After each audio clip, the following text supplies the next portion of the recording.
महाराष्ट्र शासन दरमहा लाडकी बहीण योजनेअंतर्गत महिलांना 1500 रुपये देत आहे। आजच्या या व्हिडिओमध्ये आपण बघू हे जे 1500 रुपये महिलांना मिळत आहेत त्या महिला 1500 रुपयावरच मर्यादित न राहता कशा लखपती होऊ शकतात किंवा करोडपतीही होऊ शकतात।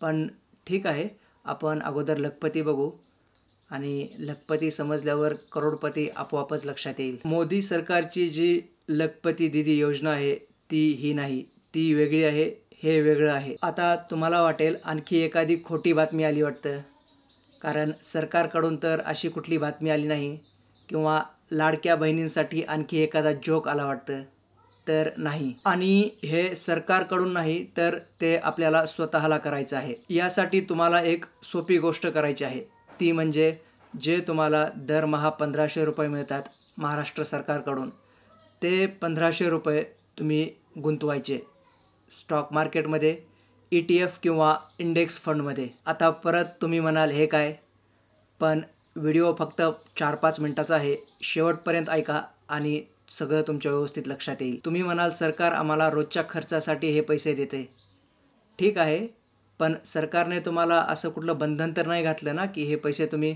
कुठे खर्च केले पाहिजेत। उलट तुम्ही 1500 गुंतवून लखपती झालात तर सरकारलाही आनंदच होईल। अगोदर तुम्हाला 1500 मिळत नव्हते, आताही मिळत नाहीत असंच समजा आणि गुंतवा आणि तुम्ही लखपती व्हाल। आणि त्यापुढे जे मी सांगणार आहे त्याने करोडपतीही होऊ शकता। निफ्टीचा परतावा, निफ्टी म्हणजे शेअर मार्केट, निफ्टीचा परतावा लॉंग टर्ममध्ये डिव्हिडंड वगैरे सगळं धरून 13 ते 14% आहे। त्यापेक्षाही जास्त मिळू शकतो, पण 13 ते 14% आहे आणि यामध्ये जोखीमही खूप कमी आहे लॉंग टर्ममध्ये। आणि हे तुमचे दरमहा मिळणारे 1500 रुपये जर तुम्ही निफ्टीच्या इंडेक्स फंड किंवा ETF मध्ये गुंतवले तर आपण 13%च धरू, 14%ही नाही, 13%ने 5 वर्षात तुमचे 1,27,000 होतील। म्हणजे एका सरकारच्या कारकिर्दीमध्येच तुम्ही 1,27,000 रुपये कमवाल। आता बघू करोडपती होण्याबद्दल।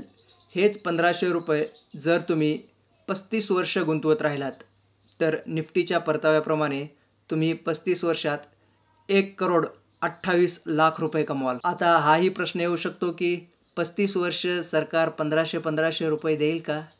तर ठीक आहे, जोपर्यंत देईल तोपर्यंत देईल, त्यानंतर आपण स्वतःचे घालू शकतो 1500 रुपये। म्हणजे सरकारचे काही आणि आपले काही असे मिळून आपण करोडपती होऊ शकतो। आता हाही प्रश्न येऊ शकतो की 35 वर्ष कालावधी खूप मोठा आहे, पण आपण थोडं श्रीमंत होण्यासाठी आणि आपल्या मुलाबाळांसाठी जीवनभर धडपड करतो, मग असंच 1500 गुंतवून होऊ द्या ना त्यांना करोडपती। ठीक आहे, 35 वर्ष खूप जास्त वाटत असतील आणि तेवढा संयम नसेल तर 5 वर्षातही 1,27,000 रुपये कमी नाहीत। फक्त आपल्याला हे जे 1500 रुपये मिळणार आहेत ते मिळत नाहीत असं समजायचं आणि दरमहा गुंतवायचे आणि खूप पैसे वाढतील आणि कदाचित त्यानंतर सरकारच्या 1500 रुपयावर अवलंबून राहायचीही गरज पडणार नाही। बस एवढंच करायचं। तर चला, अशाच माहितीसाठी आणि पैसे वाढवण्याच्या नवनवीन योजनांसाठी व्हिडिओ लाईक करा आणि चॅनलला सबस्क्राईब करा,